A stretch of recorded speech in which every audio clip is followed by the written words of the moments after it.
commencer par vous rappeler la règle du jeu. Merci de bien vouloir lever la main si vous avez une question, afin que nous puissions vous passer le micro et donc la parole. Et merci également de bien vouloir couper vos téléphones portables et mettre sur silencieux. Please turn off your mobile phones or put them on silent mode. And if you have a question, please raise your hand so that we can give you the microphone. Y a-t-il une première question dans la salle? Monsieur ici.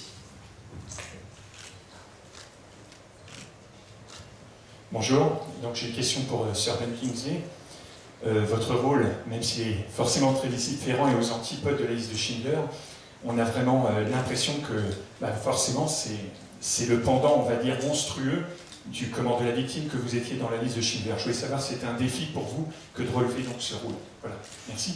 Well, fortunately my preparation was already in my DNA because I had worked with Simon Wiesenthal very closely, portraying him, and I loved him. Then, as you rightly say, I went on to play Isaac Stern. Stop me when you want to translate. Isaac Stern in Schindler's List. And then I had the great fortune of playing Otto Frank, Anne's dad, in Anne Frank's Whole Story. And throughout this, having been very close to Simon, I of course met people on Schindler's List, the survivors. I also met members of Anne Frank's circle of friends, Jacqueline Marzen, a school friend, Mee Peace, who was then in her 90s, who lived in the attic. So that the point of view of the survivors began to alter my relationship to them, by which time eventually I was addressed as a witness of the Holocaust, because I spent so much time with the survivors. And then I met Elie Wiesel on several occasions, the great Holocaust survivor and Nobel Prize winner. And I had an opportunity to say to Elie the last time I was with him that the next time I walk onto a film set that was relevant to his story and their stories, I would dedicate my performance, Chris knows this, I would dedicate my performance to Elie. And therefore, with a photograph of Elie in my pocket in every scene of Chris's film, I used to quietly say, Elie, I'm doing this for you. Of course, I'm doing it for my colleagues as well, but what gave me the perspective was the perspective of the victim, not the perspective of the ideology. I hope that answers your question. La question portait sur le fait que c'est vrai qu'on a pu voir Sir Ben Kingsley dans le rôle, donc ce rôle que l'on n'a pas oublié, les Stern dans la liste de Schindler, et quelque part, donc, pourquoi je traduis, vous voulez le poser en français? Oui, donc Sir Ben Kingsley nous dit qu'en fait, c'est vrai que pour se préparer au rôle, quelque part, il n'a pas eu besoin de tant se préparer que cela, parce que finalement, ce rôle qu'il a interprété dans ce film-là, eh bien, ça faisait partie, toutes ces thématiques, toute cette problématique fait partie de son ADN à lui maintenant, parce qu'il a travaillé pour ce rôle et puis pour d'autres rôles, bien sûr. Auparavant, il nous rappelle également qu'il a donc joué ce rôle dans la liste de Schindler, qu'il a joué également le rôle d'Otto Stern dans le journal d'Anne Frank, et qu'il a travaillé avec beaucoup de personnes, des survivants, d'authentiques survivants de la Seconde Guerre mondiale, et également des membres de la famille d'Anne Frank, des amis d'Anne Frank, et également Simon Wiesenthal.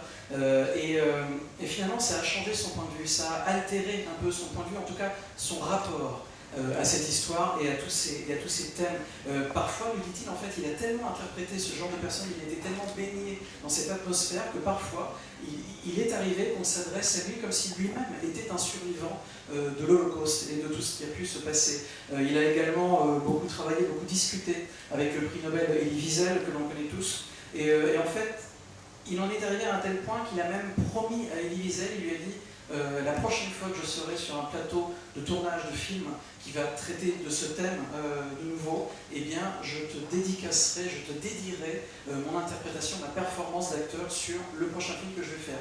Et donc, en l'occurrence, sur le plateau du film de Chris Weitz, eh bien, à chaque fois, il se rappelait qu'il était là aussi pour la mémoire d'Elie Wiesel, pour la mémoire des victimes de l'Holocauste. Une autre question dans la salle? Madame.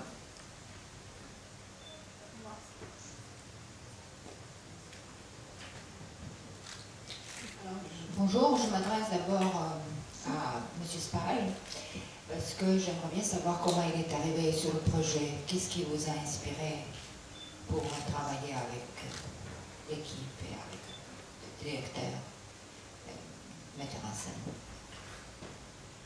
So the question is to you, how did you, to you Jason, sorry, how did you arrive on that project? What made you decide to finance this project? What was the starting point of your interest? Luckily, I didn't. Hello? Luckily, I did not finance the project, MGM did, which was our studio, which we were very fortunate to have people that were very passionate aboard this project. Chris and two other producers that are not here were on the project before.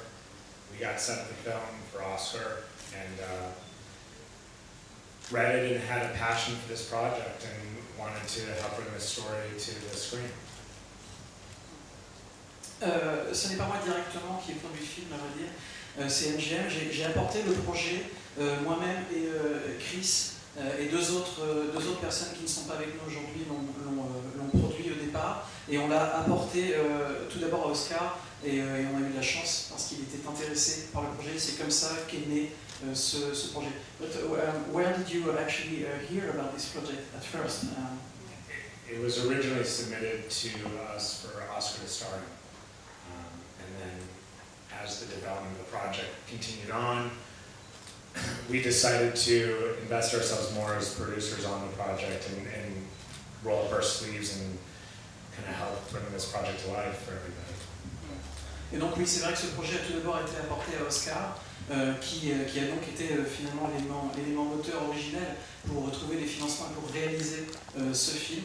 Et comme le dit Jason, à un moment donné, effectivement, on a décidé de relever les manches et de se mettre au travail pour pouvoir le porter à l'écran. Et donc faire le film que vous avez pu voir aujourd'hui. Y a-t-il une autre question dans la salle?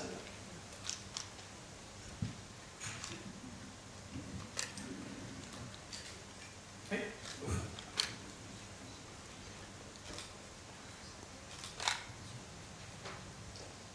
Bonjour, ma question est pour Sir Ben Kingsley.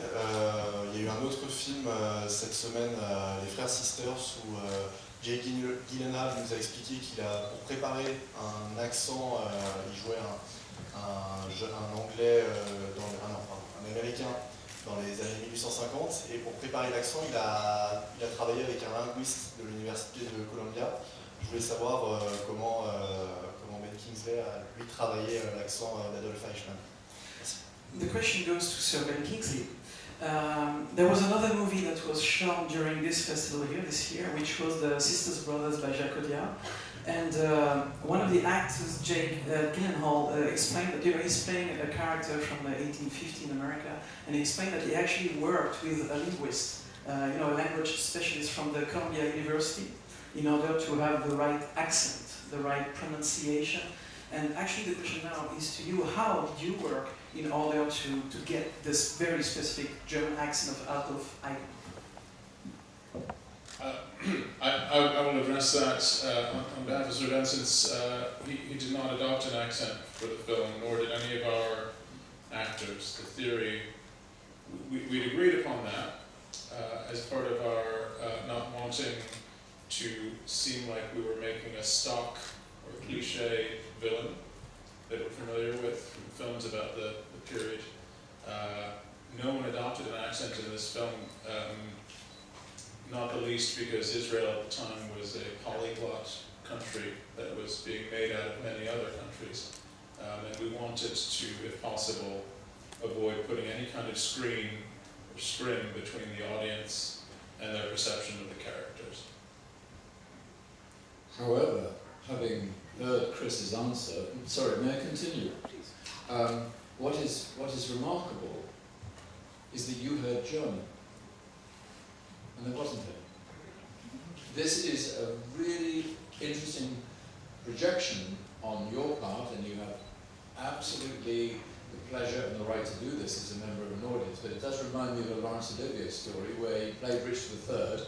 He only limped in Act 1 and didn't limp for the rest of the story, but everyone saw him limping.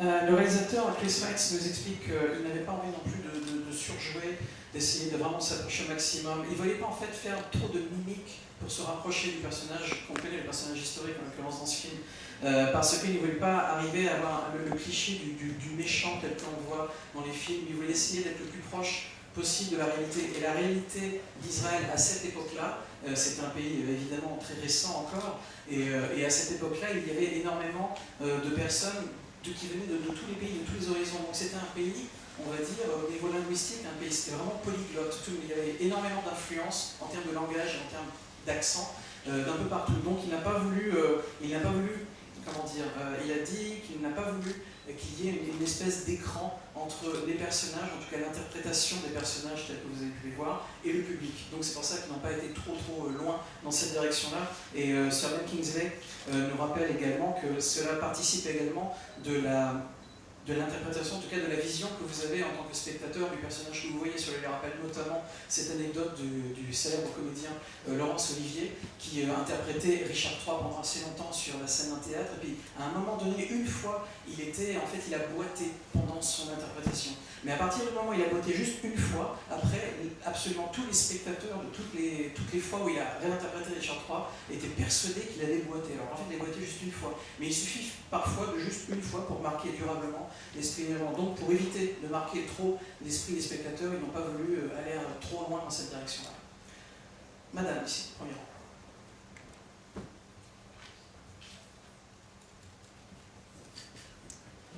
Bonjour, j'ai deux questions. Une pour Ben Kingsley, pour savoir s'il a pris autant de plaisir à jouer Gandhi qu'un criminel de guerre. Et la deuxième question, c'est de savoir comment ils ont travaillé avec Mélanie Laurent. Merci. Okay, two questions. First one is for Sir Ben Kingsley. You played Gandhi, and now you play Eichmann, which are really like two, end of the spectrum.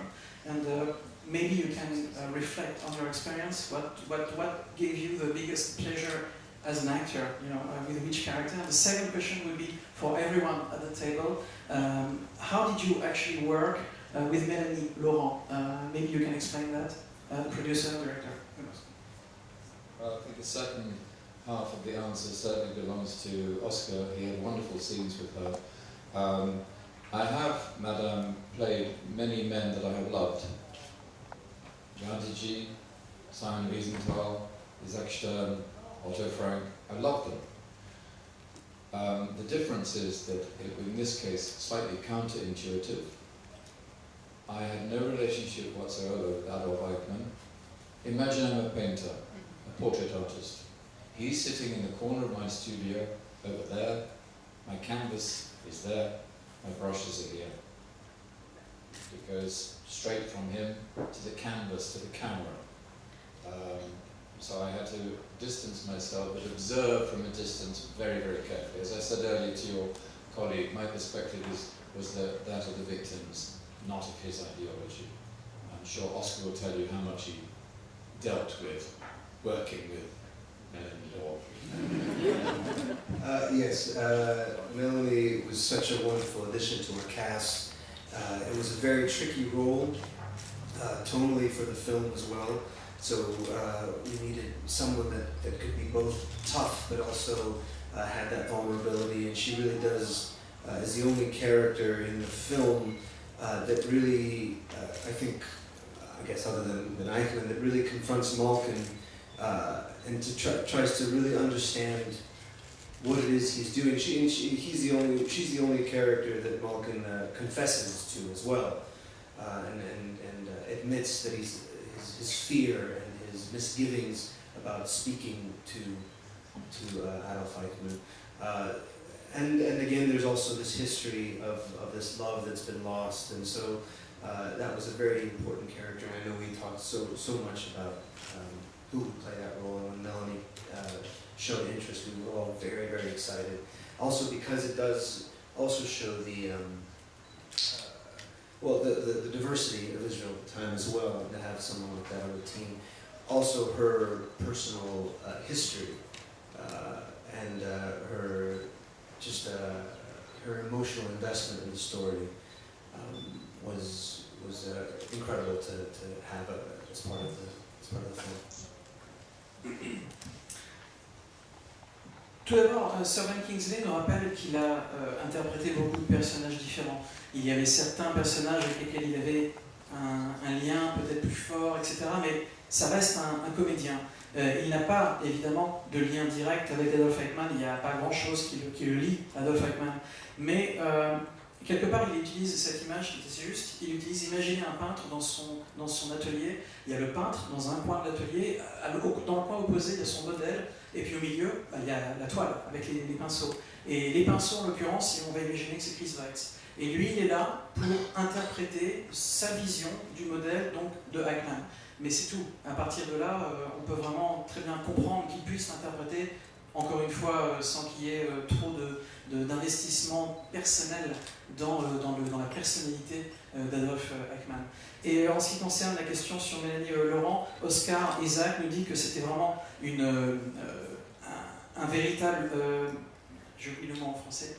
C'est un véritable avantage pour le film d'avoir quelqu'un comme Mélanie Laurent pour interpréter ce rôle, qui est un rôle qui n'est pas évident à jouer. Parce qu'à la fois, c'est un personnage féminin qui a besoin d'être dur, qui a besoin d'être forte, mais en même temps avec beaucoup de sensibilité et beaucoup de vulnérabilité. Donc c'est vraiment quelque chose qui est très difficile. C'est sur la ligne assez fine qui se situe entre ces deux thèmes finalement diamétralement opposés. Et elle a réussi parce qu'on voit bien que son personnage essaye de comprendre ce qui se passe, et finalement elle arrive à ce que le personnage d'Oscar se confie à elle pour lui dire à quel point c'est difficile ce qu'il est en train de faire.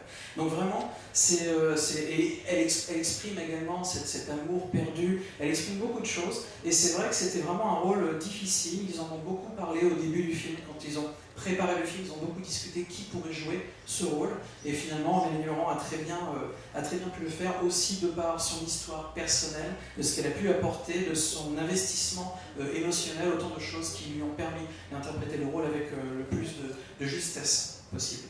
Une autre question, alors, madame ici. So I have two questions. The first one is for all of you. I was just wondering, because I've been hearing, and I'm sure you've heard, oh, we don't need another movie about these historical chapters, Nazis and all that. We've seen so many. Why do you think it's still an important historical chapter to revisit today, and how it resonates? And the second question is for you, Oscar. You navigate so well between independent films and blockbusters, and of course we think about Star Wars. How do you manage that? And how do you choose those parts so beautifully? Thank you. I'd like to address the first part, if I may. I think we see around the world these days the resurgence of nationalism and ethnic hatred and its part in politics, especially when exploited by demagogues. So unfortunately, this is a perennial subject. And in memorializing the Holocaust and its victims, we're not just enshrining part of history, but I think trying to open people's eyes about the possibility of this thing occurring again. To know that Germany in the 1930s was not unique. It was terrible in the scale of the catastrophe, but it is not just a matter of the past. It's a possibility. Yes. Thank you for saying that. I think for me, I always wanted to be a working actor, and actually your question makes me think of something that Sir Ben Kingsley said to me when we were meeting before the film. We were having dinner, and I asked him, "Did you ever? You've done so many movies. Did you ever get bored at all? Ever?" He said, "Nope, never." I said, "Why not?" He said, "Because my tribal function is to be a storyteller. That is what he contributes to the tribe." And I just thought, in that wisdom, it's exactly something that I felt but could never put into words in that kind of way, and which is just so it's just the story and the character and what I can bring to it, and if it speaks to me and I feel I can contribute something, then that's what leads me to it. I wish I could be more smart in figuring out, like, well, this project will lead me to this one and this one, but it's just whatever whatever I feel like I can contribute something to. That's what navigates me. Les deux questions portaient sur le fait tout d'abord... les questions étaient en français ou en anglais? En anglais, oui.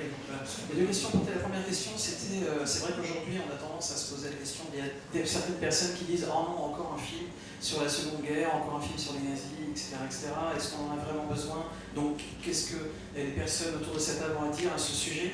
Et à ce sujet, eh bien, ce que Chris nous dit, c'est que, vous savez aujourd'hui, enfin vous le savez évidemment puisque vous lisez les journaux, aujourd'hui il y a un retour du nationalisme dans la politique et notamment de la part de certains démagogues qu'on ne nommera pas. Mais malheureusement, cela prouve encore une fois que ce thème sombre et dur, et bien ce thème malheureusement n'est pas... ce thème est encore actuel aujourd'hui, il était actuel dans les années 30, il est actuel aujourd'hui, il est actuel dans les années 60. C'est un thème qui malheureusement fera toujours partie de notre paysage politique et médiatique. Et bien sûr, ce qu'ils ont eu envie lorsqu'ils ont fait le film, Chris Fiennes nous explique que ce qu'ils voulaient c'était essayer d'ouvrir les yeux encore une fois au public et leur dire tout ce que vous voyez à l'écran, ça peut de nouveau arriver. Tout ce qui s'est passé dans les années 30 et 40, ça peut de nouveau arriver aujourd'hui. On ne peut pas se dire ça n'arrivera plus parce que finalement personne n'apprend jamais rien et ça peut de nouveau arriver. Et ce qui s'est passé dans les années 30 en Allemagne, en tout cas l'Allemagne des années 30, ce n'était pas quelque chose, un pays, un concept unique, c'est vraiment quelque chose, si ça a pu arriver dans les années 30 en Allemagne, ça peut encore arriver aujourd'hui. Donc si ça peut faire réfléchir et faire réagir le public actuel sur la politique et sur ce que ça peut engendrer, eh bien ce sera très bien, parce que c'est vraiment une idée qui est perpétuelle malheureusement. Et la deuxième question, c'était une question à Oscar Isaac. Est-ce que c'est facile pour vous, en tout cas, comment est-ce que vous faites pour naviguer aussi aisément, semble-t-il, d'un rôle à l'autre, c'est-à-dire d'un petit film indépendant à un gros blockbuster genre La Guerre des Étoiles? Comment est-ce que vous faites et qu'est-ce qui vous donne envie de passer d'un rôle à l'autre? Et il nous explique que lui, ce qu'il veut surtout, en fait, à la base, c'est travailler. C'est un comédien, c'est un acteur, et il veut travailler. Il veut pouvoir s'exprimer d'autant de manière possible, sur autant d'histoires possibles et différentes. Et un jour, il se rappelle d'ailleurs, il était en train de discuter avec Sir Ben Kingsley, et il lui demandait, mais Sir Ben, vous avez joué tellement de rôles dans tellement de films différents, de temps en temps, ça vous ennuie pas quand même? Et Sir Ben Kingsley lui dit, non, jamais. Moi, ça m'ennuie jamais, et ça m'ennuiera jamais, parce que ma fonction tribale, dit Ben Kingsley, ma fonction tribale, c'est d'être un conteur. Voilà, c'est ça mon rôle, c'est de raconter des histoires. Alors après, évidemment, la traduction moderne de cela, c'est être acteur, c'est être comédien. Mais voilà, raconter des histoires, faire passer quelque chose, transmettre quelque chose avec des histoires, avec des contes. Et quelque part, Sir Ben Kingsley, nous dit Oscar Isaac, eh bien, il a réussi à mettre des mots précis sur quelque chose que lui-même pensait, lui-même ressent ça aussi, mais il n'a pas forcément été capable de l'exprimer d'une aussi jolie manière, alors que Ben Kingsley, et donc voilà, si à partir du moment où il ressent, en tant que comédien, en tant que à partir du moment où il ressent que telle histoire va résonner de telle manière, va avoir une importance pour plusieurs personnes, pour certaines personnes, à partir de ce moment-là, ça lui donne envie de jouer l'histoire, que ce soit un film indépendant, un blockbuster, peu importe, il a envie de raconter cette histoire, il a envie de faire passer ça. Alors bien sûr, il aurait été ravi s'il avait été capable d'être hyper calculateur, que tel rôle va l'emmener vers tel rôle, vers tel rôle, vers tel rôle. Mais non, c'est pas comme ça qu'il fonctionne, il fonctionne au coup de cœur. Et c'est de cette manière-là qu'il peut passer d'un style à l'autre. Y a-t-il une... oui, monsieur, premièrement. Voilà, bonjour à tous. Je voulais vous remercier parce que votre film il va plus loin que le devoir de mémoire. C'est un véritable travail de mémoire, puisqu'il y a quelque part une appropriation par le public. On réfléchit, et je suis encore ému parce que j'ai vu ce matin. Mais ce que je voulais savoir, c'est comment on se prépare émotionnellement à tel rôle et quel est l'impact émotionnel, parce que votre film, c'est une joute psychologique intense entre deux personnages qui essaient de se déstabiliser l'un l'autre. En tout cas, Monsieur Isaac, vous essayez d'avoir la signature, et Monsieur Kingsley, vous résistez, ce qui est normal. Et voilà, comment on en sort de cet état-là. Merci. First of all, thank you for the movie, which was really, and that's thank you to all of you, because it's really a work of memory. I mean, this is really the main thing that this gentleman is taking out of watching the movie this morning. It's really about memory, it's really about not forgetting. And so thank you for that. And actually he's quite now still very moved because the movie really makes the audience think about everything that you just saw, so thank you for that. And the question actually goes mainly to both actors, so Ben Kingsley and Oscar Isaac. In the movie, it's really emotionally very, very strong. I mean, it's really a fight, a cerebral fight between two very strong characters. You obviously want a signature. You obviously don't want to sign anything. And this is really something that must leave something after the shooting experience, after the set.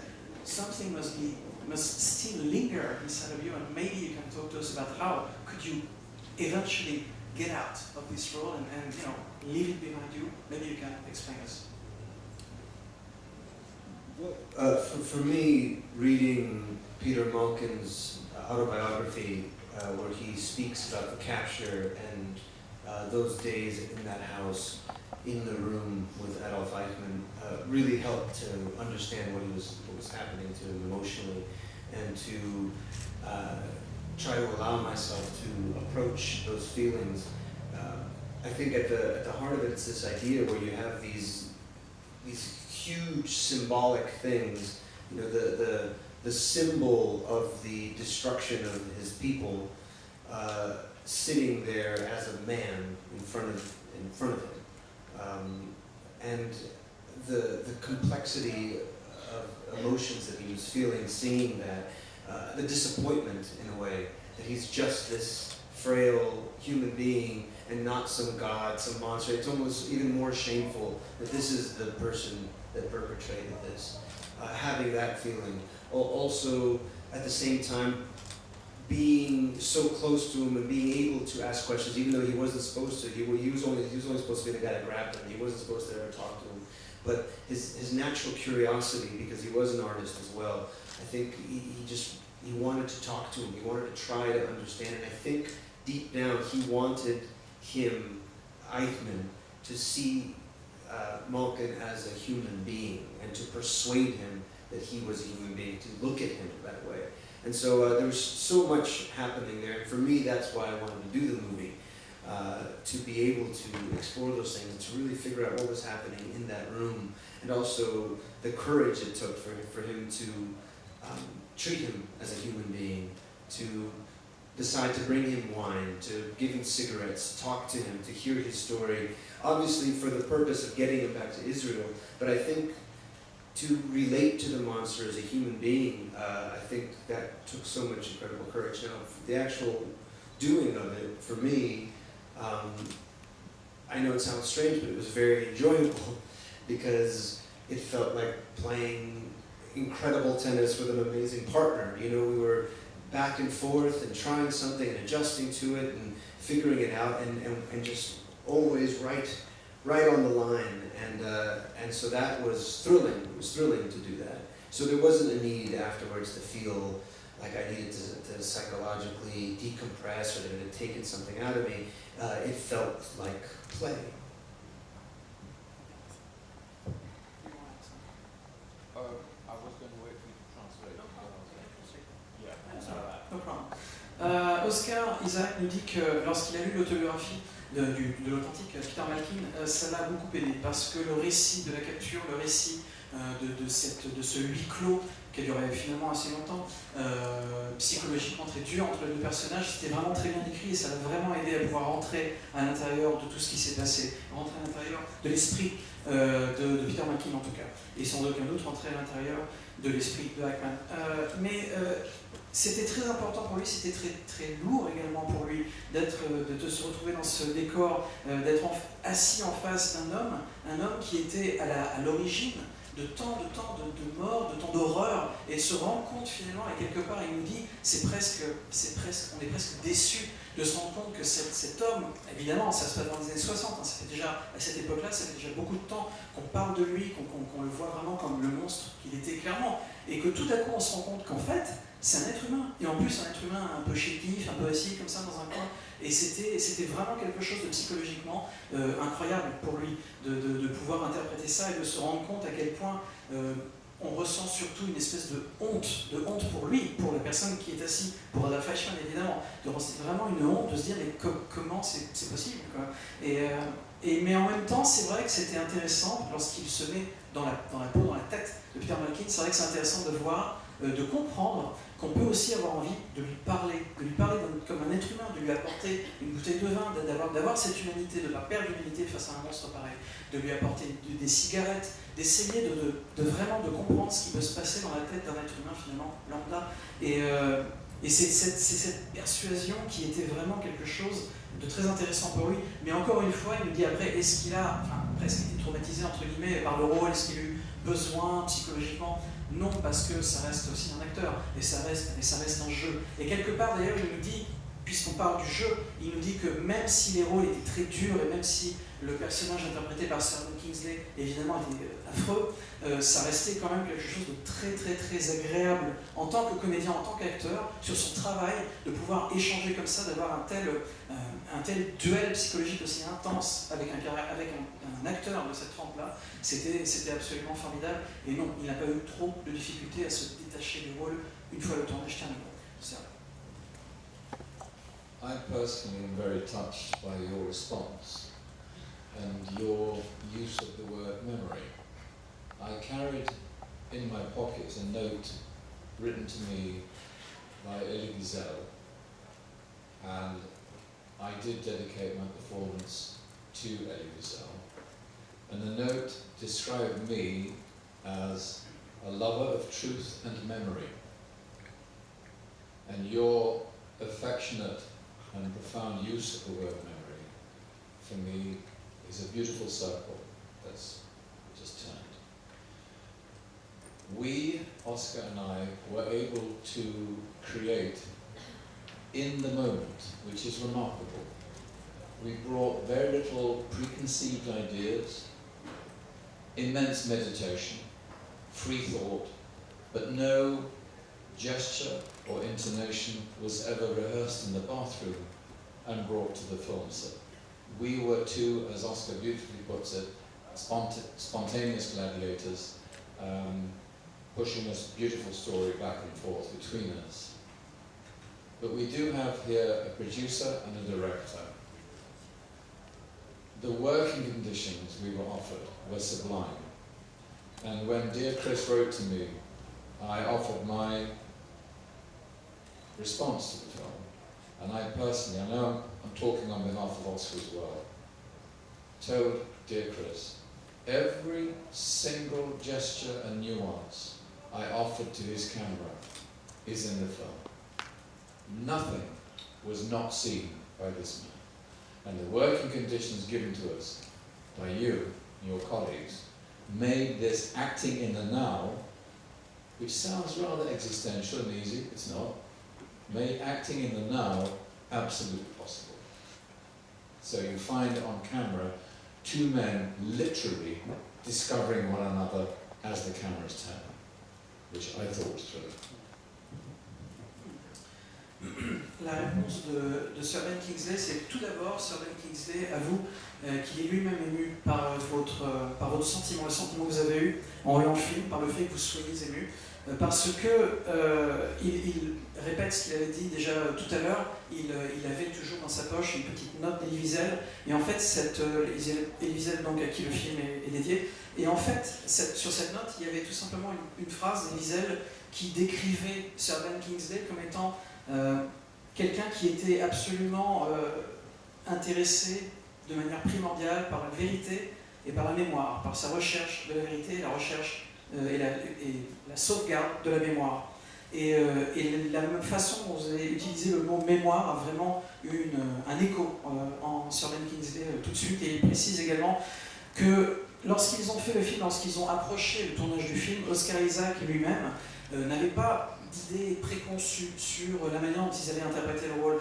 Et ils ont décidé en fait de ne pas vraiment répéter de gestes particuliers, de postures particulières, de nuances de jeu particulières. Il n'y a pas vraiment eu de répétition. Parce que de cette manière-là, ils ont réussi à chaque fois qu'ils étaient devant la caméra, et c'est quelque part, nous explique Sir Ben Kingsley, c'est quelque part aussi le ton qu'ils voulaient faire au réalisateur, et bien sûr aux spectateurs, à vous tous, c'est que ce que vous voyez sur l'écran et ce que donc Chris Weitz a vu dans l'œil de la caméra, eh bien c'était réellement deux personnages qui se découvraient et qui sont vraiment en train d'essayer de découvrir la manière dont ils vont interagir, dont ils vont essayer de retirer ce dont ils ont besoin de la part de la personne qui est en face d'eux. Et donc c'est vraiment une découverte. Et quelque part, il nous dit, en tant que comédien, clairement, et il parle au nom également d'Oscar Isaac, les conditions de travail sur ce film-là ont été vraiment des conditions exceptionnelles, sublimes, parce qu'on n'a pas souvent ce genre d'opportunité en tant que comédien, en tant qu'acteur, pour pouvoir exprimer un rôle comme cela, de cette manière-là. Et cette conférence de presse est maintenant terminée. The press